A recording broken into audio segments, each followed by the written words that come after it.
June 12వ తారీఖు నాడు మరి అమిత్ షా గారు ప్రమాణ స్వీకారం చేసిన వెంటనే మళ్ళీ ఆయన హోమ్ మినిస్టర్ అయిన తర్వాత లా మినిస్టర్ గారు ప్రమాణ స్వీకారం చేసిన వెంటనే ఆ ఇద్దరికి మా పార్టీ లీగల్ సెల్ మిత్రులు అందరూ కూడా డిస్కస్ చేసి నేను సుదీర్ఘమైన లేఖ రాశాను.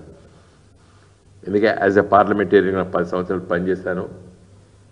మరి దీంట్లో ఏమి అని అన్నీ కూడా రాశారు. మీకు అందరికీ కూడా ఇదివరకు వచ్చినా మీరు కూడా మంచిగా బ్రహ్మాండంగా ప్రింట్ మీడియాలో ఎలక్ట్రానిక్ మీడియాలో చెప్పిర్రు.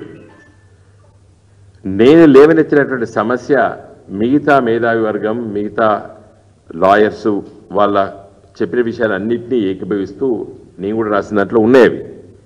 కానీ ఒక స్పెసిఫిక్గా నేను రాజ్యాంగంలో ఆర్టికల్ 348 ఏం చెప్తుందంటే చట్టాలని ఇంగ్లీష్లో వాటిని మీరు ప్రవేశపెట్టాలి, వీలైతే వాటి పేర్లు కూడా ఆంగ్ల భాషలో ఉండాలని చెప్పారు.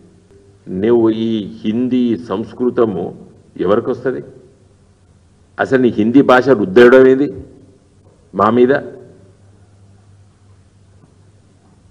దక్షిణ భారతదేశంలో ఇవి లింగ్విస్టిక్ స్టేట్స్. తెలుగు భాష మాది, తమిళ భాష, మలయాళం భాష, కన్నడ భాష, ఒరియా, బంగాల్, పంజాబు, తర్వాత మరాఠీ. కాబట్టి ఇది నువ్వు అసలు అంటే మీ పెత్తనం మోడీ గారు ఎట్లా నడిపిండు ప్రభుత్వాన్ని అంటే వాయిస్ ఓట్ మీద బిల్లులు పాస్ చేసుకునేటువంటి ఒక అహంకారపూరితంగా ఇవి తీసుకొచ్చినాం నాయన, ఇది కరెక్ట్ కాదని చెప్పి మేమందరం మా పార్టీ లీగల్ సెల్ మేము ఒక సుదీర్ఘంగా లేఖ రాస్తాం. ఇంకా దీంట్లో పట్టించుకోలేదు, మాట మాట్లాడలేదు. తర్వాత ఇలా దేశంలో సీనియర్ న్యాయవాదులు మేధావి వర్గం నేమ్ ఎనీ ఇంటెలెక్చువల్ ఒక ప్రోగ్రెసివ్ అభ్యుదయవాదులు మేధావి వర్గం మొత్తం కూడా లేఖ రాసి 3000 మంది సంతకాలు పెట్టి పంపారు. సీనియర్ ఐఏఎస్ ఆఫీసర్లు, క్యాబినెట్ సెక్రటరీస్, లా సెక్రటరీస్, మాజీ లా సెక్రటరీస్, హైకోర్టు జడ్జెస్, సుప్రీంకోర్టు మాజీ జడ్జెస్.